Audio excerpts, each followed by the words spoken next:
අපි අපි දැන් එංගලන්තේ වාගේ ඉතා දියුණු ප්‍රජාතන්ත්‍රවාදී ක්‍රමයක් කවුරුත් එන්නේ නැහැ ඡන්දෙ දෙන්න.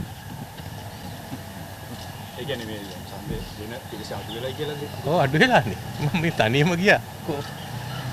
අනේ ප්‍රතිශතය අඩු වෙයි කියලාද ඔබතුමා විශ්වාස කරන්නේ? මම විතර නෙවෙයි මං හිතන්නේ මාධ්‍යත් ඒකයි කියන්නේ. දැන් අපි දැක්ක ගොඩක් තැන්වල උනන්දුවක් තියෙනවා මැතිවරණයට උදේ ඉඳන්ම දැක්කා. නෑ සමහර තැන් තියෙනවා. මොකද අපේක්ෂකෝ 75000ක් ඉන්නවා. ජනතාවට ඡන්දේ එපා වෙලාද නැත්නම් නෑ ජනතාවට ඡන්දේ පා වෙලා නැහැ. ඉතින් ටික ඔයගොල්ලෝ ඔක්කොම කියනවනේ මගෙන් අහන්නේ. දැන් එක දිගට තුන්වෙනි මැතිවරණේ මේ තියෙන්නේ. ඒ නිසාද මේ මන්දගාමී ස්වරූපේ තියෙන්නේ? ඡන්දදායකයන් අහන්නේ මම කියන්නේ.